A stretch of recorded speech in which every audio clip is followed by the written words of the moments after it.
Sometimes ऐसा होता है कि आप अपनी जिंदगी में गोल सेट कर लेते हैं and despite you are very serious, you have are passionate about your goal, you have absolute clarity of thought, आपने डिसीजन बहुत अच्छा ले लिया हुआ है, ये आपका ड्रीम है, ये आपकी बहुत बड़ी जरूरत है, लेकिन इन वन वे और द अदर आप सही वक्त पर एक्शन नहीं ले पाते। And this is not with you only, ये बहुत से लोगों के साथ होता है। I mean we also go through the same situation. ऐसी सिचुएशंस आती हैं जब बहुत अच्छी क्लैरिटी होने के बावजूद, डिसीजन लेने के बावजूद, प्लानिंग अच्छी होने के बावजूद एक्शन डिले होता जाता है। इसका अल्टीमेटली नुकसान ये होता है कि when you do not take action, जब आपको लेना चाहिए, तो you miss lot of opportunities. और उसका साइड इफेक्ट ये है कि यू हैव टू रेग्रेट, आपको रेग्रेट करना पड़ता है। If you are kind of a person जिसके साथ कुछ ऐसा ही मामला है, यानी जब आप बहुत अच्छे प्लानिंग कर लेते हैं, आप गोल बहुत अच्छा सेट करते हैं, you are very serious, very passionate, you are very clear about what you want to achieve, लेकिन उसके बावजूद अगर आपको लगता है कि आप एक एक्शन ओरिएंटेड इंसान नहीं है, यानी आपने ये कंक्लूजन निकाल लिया है, क्योंकि अक्सर ऐसा होता है कि आप एनालाइज करने की कोशिश करते हैं कि आखिर कौन सी ऐसी रीज़न है जो आपको चाहते हुए भी एक्शन नहीं लेने देती। आप उस रीज़न को समझते हैं और ये इरादा करते हैं कि नेक्स्ट टाइम ये रीज़न नहीं होगी और मैं एक्शन जरूर लूंगा, लेकिन what happens after some time, you find yourself in the same situation and then the conclusion drawn is कि आप एक एक्शन ओरिएंटेड इंसान नहीं है। सो आज की वीडियो में हम जरा समझने की कोशिश करेंगे कि जब कोई इंसान एक्शन ओरिएंटेड नहीं हो पाता, चाहते हुए भी वो एक्शन नहीं ले पाता, तो is there only one factor या बहुत सारे फैक्टर्स आपस में कुछ इस तरीके से कोलैबोरेट करते हैं, इस अंदाज से मिलकर काम करते हैं कि वो उस इंसान को सीक्रेटली रोक देते हैं एक्शन करने से, डिस्पाइट द फैक्ट कि वो एक्शन लेना चाहता है, he is very serious, he has absolutely clarity of thought. इसको समझने की कोशिश करेंगे। और ये जो मैं फैक्टर्स आपको बताने जा रहा हूं, ये एक एनालिसिस है on the basis of my own life experiences, और उसके साथ साथ जिन लोगों के साथ मैं इंटरेक्ट करता हूं, जिनको मैं ट्रेन करता हूं, ट्रेनिंग्स के दौरान मैं उनके साथ बात करता हूं, सवाल और जवाब जब हम करते हैं, तो मैं जो उनका एनालिसिस करता हूं, तो मैं कमोबेश उसी एनालिसिस पे पहुंचा हूं जो जिस सिचुएशन से मैं गुजर रहा होता हूं। ऑब्वियसली मिलती जुलती सिचुएशन से वो लोग भी गुजरते हैं। But when I tell you, I would advise you कि आप इसको समझने की कोशिश करें कि आपके केस में क्या एक ही फैक्टर है या मल्टीपल फैक्टर्स हैं, नंबर वन। नंबर टू, और वो कौन सा बुनियादी फैक्टर है जो बाजुकात रीजन बनता है दूसरे मल्टीपल फैक्टर्स को ट्रिगर करने में। और हर इंसान के केस में कोई एक बुनियादी फैक्टर होता है और इसको समझना बड़ा जरूरी होता है कि वो एक फैक्टर कौन सा है जो फिर ट्रिगर करता है दूसरे तमाम फैक्टर्स को। वंस यू अंडरस्टैंड दिस, तो होगा क्या कि जब कभी भी ऐसी सिचुएशन आएगी, जो कि अक्सर आएगी, ऐसा नहीं है कि once you learn to be an action oriented you always take action and you do not face this kind of situation. आप कई बार ऐसी सिचुएशन में आएंगे जब आप न चाहते हुए भी डिले कर रहे होंगे। उस वक्त आपको रुक के देखना पड़ेगा कि उस सिचुएशन में कौन सा ऐसा फैक्टर है जो पहले बुनियादी वजह बन रहा है, आपको एक्शन नहीं लेने दे रहा, और उसके साथ साथ वो क्या दूसरे फैक्टर्स को ट्रिगर कर रहा है। तो आज की वीडियो में हम इसको समझने की कोशिश करेंगे और साथ ही साथ हम ये देखेंगे कि कौन से ऐसे स्टेप्स लेकर आप you can be more action oriented, यानी आप एक्शन ओरिएंटेड बन सकते हैं इन चीज़ों का अगर आप ख्याल रखें। And again I want you कि उसको एनालाइज करें कि आपके केस में कौन सा ऐसा फैक्टर है जो आपको एक्शन ओरिएंटेड ज़्यादा बेहतर तरीके से बना सकता है। तो सबसे पहले तो ये देख लें कि ये कॉमन 5-6 फैक्टर्स हैं बहुत से लोगों के अंदर, ये 5-6 ही कॉमन फैक्टर्स हैं जो आगे किसी भी इंसान को एक्शन ओरिएंटेड नहीं बनने देते। उनमें सबसे पहला फैक्टर जो है वो है ओवर थिंकिंग का। I mean thinking is good.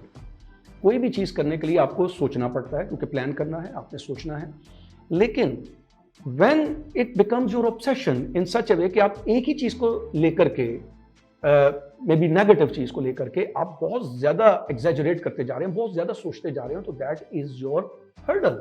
वो आपको कभी भी एक्शन नहीं लेने देगी, बल्कि आपकी बहुत से अदर फैक्टर्स को ट्रिगर करने का सबब बनेगी। सो thinking is good but over thinking is obviously negative. तो एक फैक्टर ये होता है। दूसरा फैक्टर ये होता है कि बहुत से लोग माजी में रहना शुरू कर देते हैं। You go back to your past, आप माजी में जाते हैं, व्हाई?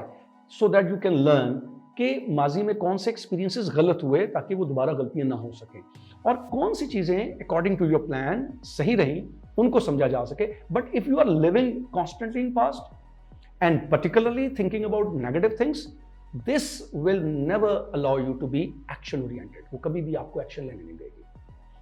तीसरी चीज है कि जब हम कोई अनसर्टन चीज करते हैं, फर्स्ट टाइम करने जा रहे हैं, I mean this is good कि यू डाउट योरसेल्फ। आपको देखना पड़ता है कि आपके पास वो एबिलिटीज हैं, वो स्किल्स हैं, वो स्ट्रेंथ्स हैं, वो रिसोर्सेज हैं जिनकी मदद से आप वो चीज अचीव कर सकते हैं जो आपको करनी चाहिए। This is good to some extent, यहां तक अपने ऊपर डाउट करना ताकि आप इसका एनालिसिस सही कर सकें, this is good. But doubting yourself all the time, हर वक्त अपने ऊपर डाउट करना, अपने आप को इनकैपेबल समझना, this is again one of the major hurdles जो आपको कभी भी एक्शन ओरिएंटेड नहीं बनने देगी।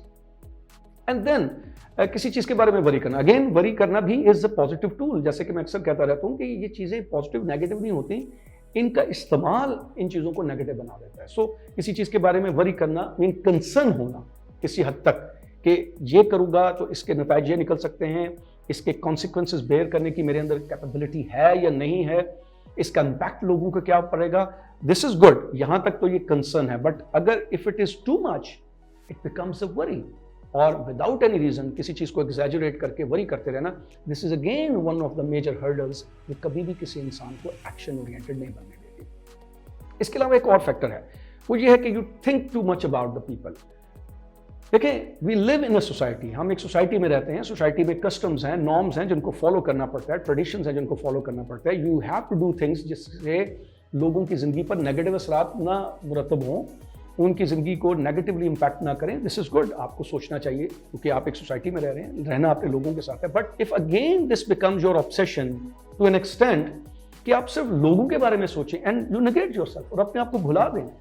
हर वो चीज करने से पहले जो आप करना चाहते हैं, जिसके लिए आप पैशनेट हैं, जिसके लिए आपके दिमाग में क्लैरिटी ऑफ थॉट है, आप एब्सोल्युटली क्लियर हैं, you are skilled, you are good and you can create good impact on in the lives of the people, लेकिन यू स्टॉप बिकॉज के लोग क्या कहेंगे, या लोग मुझे रोकेंगे, या लोग बुरा भला कहेंगे, या लोग मुझे क्रिटिसाइज करेंगे, और वो चीज आपके लिए ऑब्सेशन बन जाए, this will never allow you to be action oriented. So this is negative. And the sixth one, which I think is not the last one, because there are other multiple factors जिसको आपको देखना पड़ेगा, क्योंकि अभी तो मैं एक general analysis पेश कर रहा हूँ और इसको आपको समझना है कि क्या ये फैक्टर्स आपकी जिंदगी में हैं, और ये कॉमन चूंकि फैक्टर्स हैं इसीलिए मैं इनको डिस्कस कर रहा हूँ. और हमने ये भी समझना है कि कोई एक फैक्टर बुनियादी फैक्टर है, और आपके केस में कौन सा बुनियादी फैक्टर है जो फिर दूसरे फैक्टर्स को ट्रिगर करता है, इसको समझना है. तो उसमें एक फैक्टर है परफेक्शनिज्म का. We want to be perfect. Perfectionism is a kind of a disease जो जिसको भी लग जाती है कि वो चाहता है कि मुझे कोई लोग क्रिटिसाइज ना करें. रिमेंबर दैट कोई भी इंसान दुनिया में परफेक्ट नहीं है. आपको अपने आप को अपनी इम्परफेक्शंस के साथ एक्सेप्ट करना, यही बहुत इंपॉर्टेंट है, क्योंकि यही लाइफ की ब्यूटी है. लेकिन अनफॉर्चुनेटली क्योंकि पास्ट एक्सपीरियंसेस ऐसे हो जाते हैं जिसमें बहुत ज्यादा लोगों का क्रिटिसिज्म जो है, हार्श क्रिटिसिज्म बर्दाश्त करना पड़ता है. So most of the people become obsessed कि हमें हर लिहाज से चीज को परफेक्ट करना, और जब तक वो परफेक्ट एनवायरनमेंट नहीं होगा, जब तक वो परफेक्ट रिसोर्सेज नहीं होंगे, जब तक वो परफेक्ट सिचुएशन नहीं आएगी, जब तक वो खुद अपने आप को उतना परफेक्ट महसूस नहीं करेंगे, they won't take action. And ये भी one of the major hurdles जो किसी भी इंसान को एक्शन ओरिएंटेड नहीं बनने देती. नाउ व्हाट हैपेंस कि देखना ये पड़ेगा कि आपके केस में कौन सी ऐसी चीज है जो बुनियादी तौर पर ट्रिगर करती है दूसरे फैक्टर्स को. इसको मैं लेट मी एक्सप्लेन कि कैसे मैं अपने लाइफ एनालिसिस के हिसाब से समझाने की कोशिश करूंगा. फॉर एग्जांपल, आपने गोल सेट कर लिया, मैंने फॉर एग्जांपल गोल एक सेट कर लिया, और जैसे मैंने गोल सेट किया मेरे ज़हन में है कि मुझे इस तरह की एक आइडियल सिचुएशन चाहिए, मैं ऐसा होना चाहिए. अब in this is to some extent good. The moment I think कि मुझे ऐसा होना चाहिए, या मैं ऐसे अपने इस प्रोजेक्ट को देखता हूँ, या मैं अपने ड्रीम को ऐसे देखता हूँ, What happens all of the sudden मेरा माजी मुझे याद आना शुरू हो जाएगा. यानी उसमें कोई ऐसे फेलियर्स जिसमें मुझे बहुत ज़्यादा क्रिटिसिज्म बर्दाश्त करना पड़ा, या मुझे बहुत ज़्यादा लॉसेस बेयर करने पड़े जिनको मैं शायद उस वक्त बेयर नहीं कर सकता, वो मुझे डिस्टर्ब करना शुरू कर देंगे. And this is what exactly happens. बहुत से लोगों के साथ यही होता है कि जैसे ही वो अपने ज़हन में एक आइडियल पिक्चर रखते हैं, माजी के वाक़यात याद आना शुरू हो जाते हैं, पास्ट के एक्सपीरियंसेस याद आना शुरू हो जाते हैं, वो हार्श क्रिटिसिज्म याद आना शुरू हो जाता है जो बड़ा पेनफुल था. एंड व्हाट हैपेंस नाउ, अब मैं इन दो सिचुएशंस के दरमियान फंस गया. I want something to be ideal, and on the other hand मेरा माजी जो है वो मुझे तंग कर रहा है.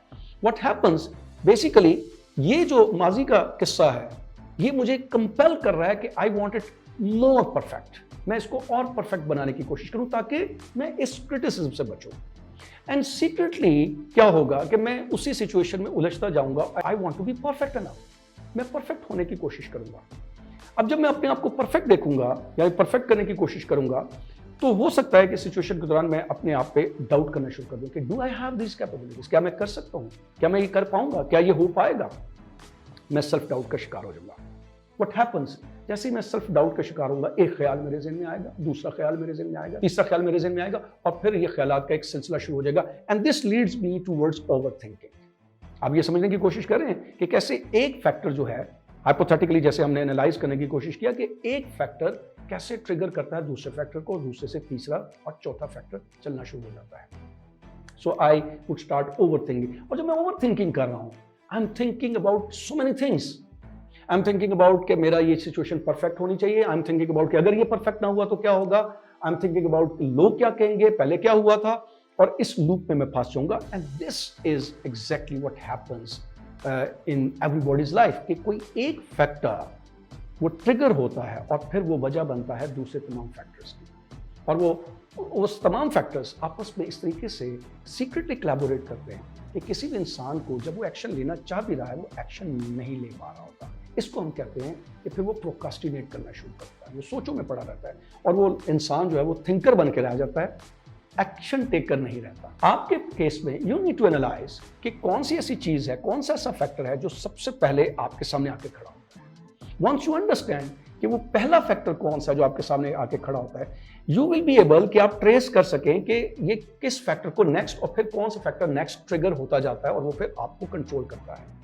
The benefit of this is once you understand this situation, you are in a position कि मैं किस सिचुएशन को डील करूं, तो मेरी ऑटोमेटिकली दूसरी चीजें डील होना शुरू हो जाएंगी और मैं एक्शन की तरफ जा सकूंगा। Now let me tell you कि आप कैसे एक एक्शन ओरिएंटेड इंसान बन सकते हैं।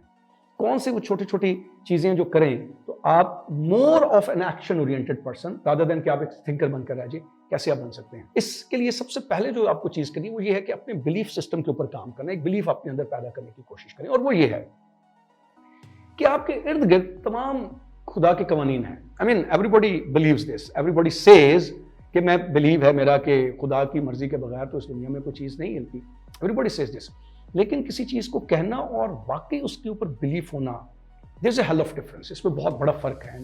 You need to understand. जब तक आप ये डिफरेंस नहीं समझेंगे, आप इस बिलीफ के तहत आगे नहीं चल सकेंगे। तो बिलीफ समझना बहुत जरूरी है। इसलिए मैं I would like to give you an analogy. मैं एक एनालॉजी दूंगा और उसके जरिए आप समझने की कोशिश करें। सबसे पहले तो ये देख लें कि you are surrounded by God's laws, यानी खुदा के कवानीन चल रहे हैं हर तरफ, और वो तमाम के तमाम कवानीन they are always in action, वो हर वक्त एक्शन में है। मिसाल के तौर पर इस माहौल के अंदर कार्बन डाइऑक्साइड भी है, हाइड्रोजन भी है, और दूसरी गैसेस भी मौजूद हैं। यहीं पे हम आग जलाते हैं और इसी के अंदर कानून मौजूद है कि आग बुझा देते हैं।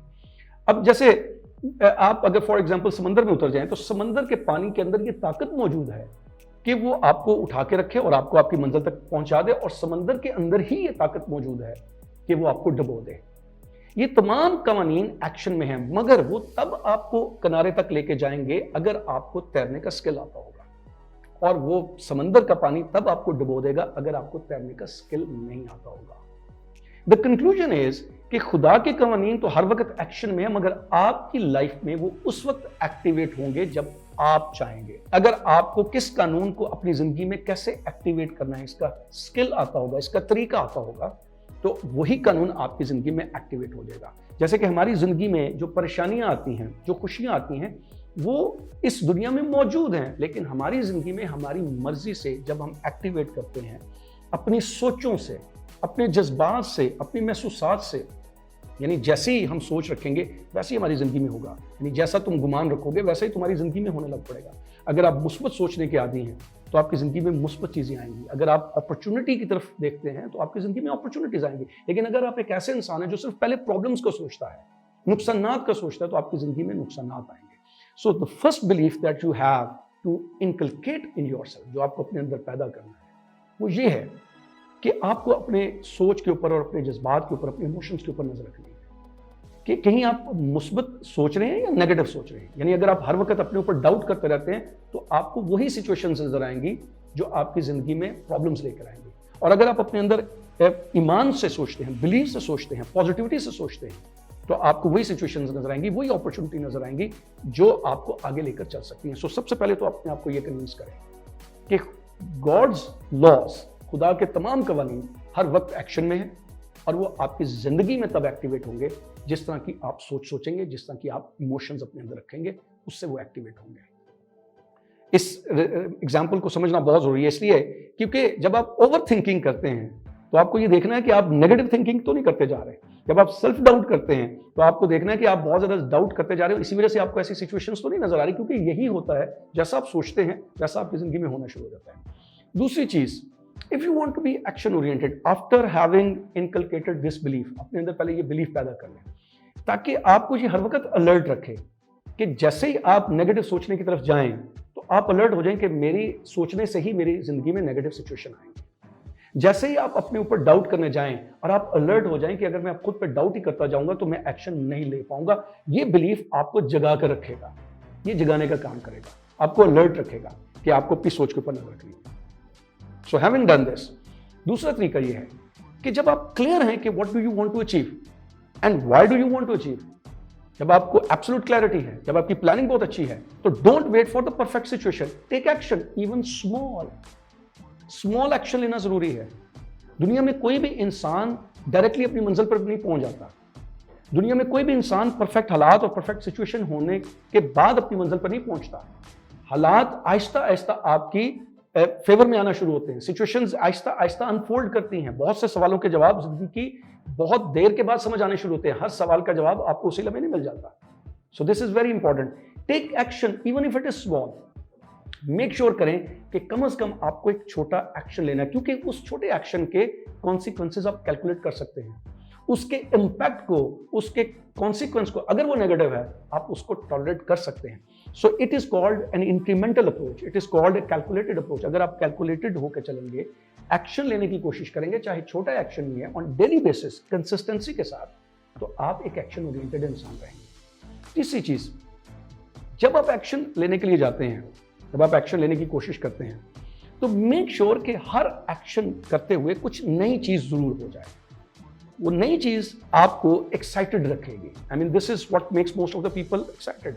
I mean at least in my life, जब मैं एक्शन लेता हूं तो मैं कोशिश करता हूं कि एक तो एक्शन जरूर लूं, चाहे छोटे से छोटा ही एक्शन क्यों ना हो। और दूसरी चीज जो मैं मेक श्योर करने की कोशिश करता हूं कि उस एक्शन से कुछ एक डिफरेंट किस्म का चेंज आए, एक यूनिक चेंज आए, जिससे मुझे खुशी हो, मेरी एक साइकोलॉजिकल जो वेल बीइंग है वो बेहतर हो, मुझे एक इमोशनल खुशी का प्लेजर मिले, एहसास हो, क्योंकि ये चीज़ जो है वो आपको फिर आगे स्टिमुलेट करती है कि then you should continue.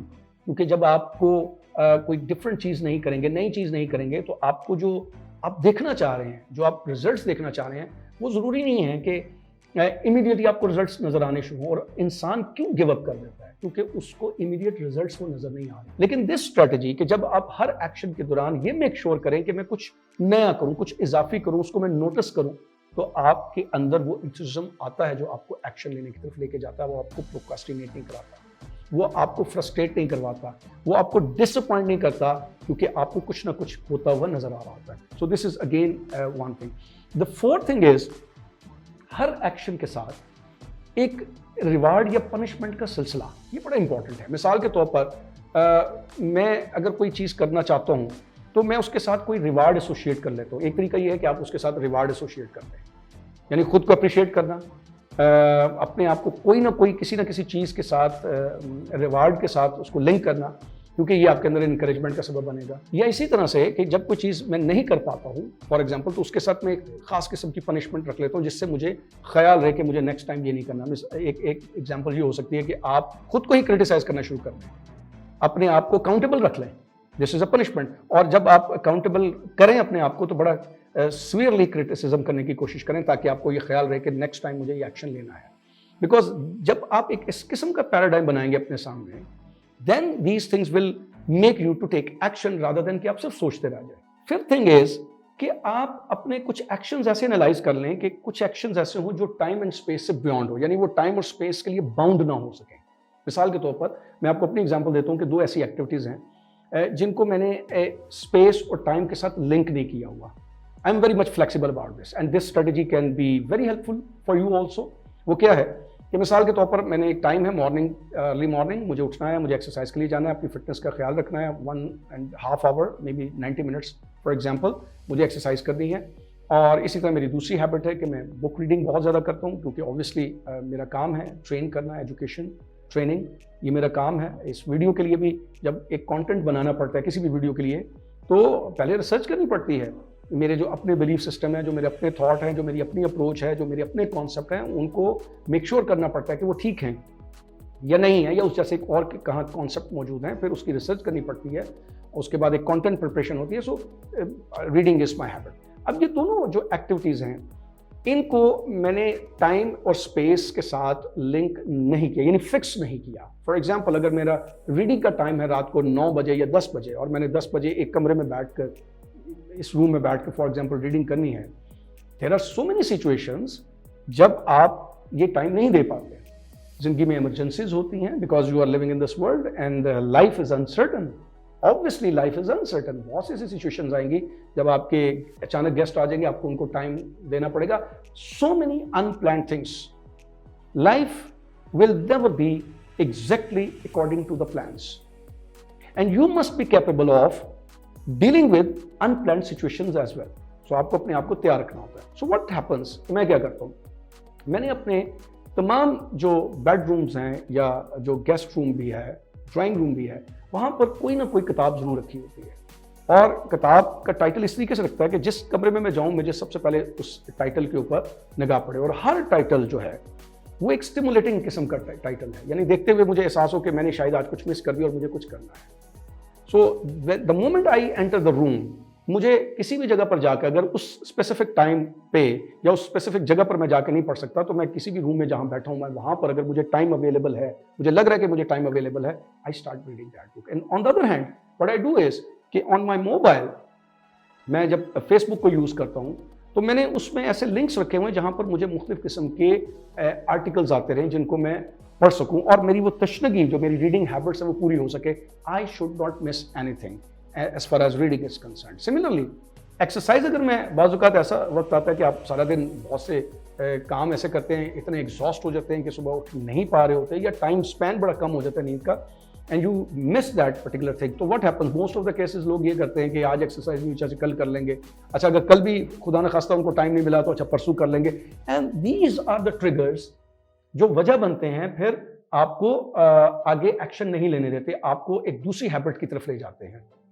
I do not allow these things or these triggers कि मुझे रोकें और मुझे एक्शन ओरिएंटेड ना बनने दो। सो मैं क्या करता हूँ कि अगर मैं सुबह के टाइम पर एक्सरसाइज नहीं कर सका, तो मैं कोशिश करूंगा कि रात के किसी टाइम पर मैं अपनी एक्सरसाइज के लिए टाइम निकालूं। और अगर मुझे लगता है कि मैं रात के वक्त भी वो टाइम नहीं निकाल पाऊंगा, इफ आई एंटिसिपेट कि रात के वक्त भी वो टाइम नहीं निकाल पाऊंगा, सो आई मैनेज अदर एक्टिविटीज जिसमें मैं खुद वॉक करता हुआ मुख्तलिफ जगहों पर जा सकूँ, ताकि किसी न किसी तरीके से मैं अपने जिस्म को वार्म अप रख सकूं और उस एक्टिविटी में गैप ना आए।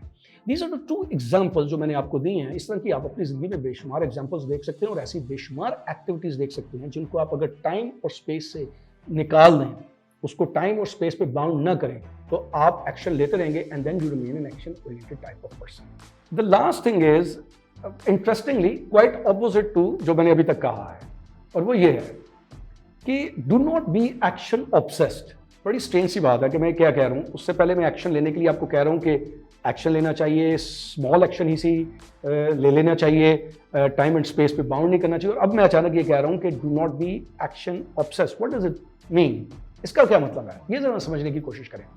बाज़-औक़ात आप किसी चीज़ के बारे में जब बहुत ज़्यादा ऑब्सेस्ड हो जाते हैं, that becomes the major hurdle.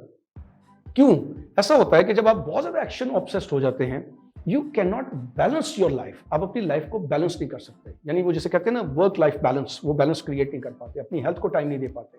आप काम को इतने ज़्यादा करते जा रहे हैं, इतना ज़्यादा करते जा रहे हैं कि आपको सोने का टाइम नहीं मिलता, आपको रिक्रिएशन का टाइम नहीं मिलता, आपको फैमिली के लिए टाइम नहीं मिलता। जब आप आउट ऑफ बैलेंस होते हैं, this thing disturb you in such a way कि एक वक्त आता है कि आप सारे काम छोड़कर आप फिर रेस्ट करने लग पड़ेंगे, या आप रिक्रिएशन की तरफ चले जाएंगे। और अगर वो टाइम प्रोलॉन्ग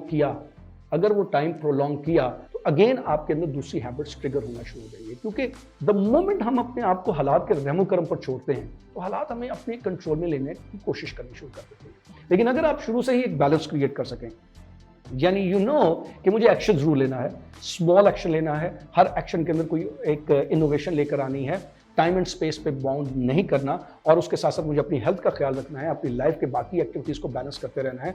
एक ही जगह पर ऑब्सेस नहीं हो जाना कि बहुत से काम पेंडिंग होने शुरू हो जाएं और एक वक्त ऐसा है कि मुझे उन कामों को पहले और ज्यादा तवज्जो देनी पड़ जाए, और फिर उस वक्त जबकि मुझे एक्शन की भी जरूरत हो, अपने काम की भी जरूरत हो, उसके ऊपर मैं तवज्जो ना दे सकूं, तो you would be creating an imbalance in your life. तो आप अपने आप को अगर एक्शन ऑब्सेस्ड कर लेंगे तो एक्शन ऑब्सेस्ड होना भी आपके रास्ते में रुकावट बन सकता है। So you have to make an analysis of your life कि किस रीजनेबल तरीके से आप अपनी एक्टिविटीज को जारी रखें कि आप हमेशा एक्शन लेते रहें और आपकी लाइफ में डिस्टर्ब ना हो। This will make you a perfect action taker इन दो सिचुएशन जब आप अपनी जिंदगी में एक्शन नहीं भी लेना चाह रहे, तब भी आपके अंदर एक स्टिमुलेशन पैदा होगी कि आपको एक्शन लेना चाहिए। सो this is the analysis that I have shown you, जिसको आप अपने सामने रखें और इसको एनालाइज करने की कोशिश करें कि आपके केस में कौन सा फैक्टर है जो बुनियादी तौर पर सबसे पहले रुकावट बनता है, आपको एक्शन नहीं लेने देता, और then it triggers rest of the factors, और फिर सारे फैक्टर्स जो हैं वो कैसे कोलैबोरेट करते हैं। एंड देन मेक श्योर कि every single day you take an action even if it is a small, and make sure that every action is bringing something new in your life. That will make you more action oriented than a thinker merely. Thank you very much.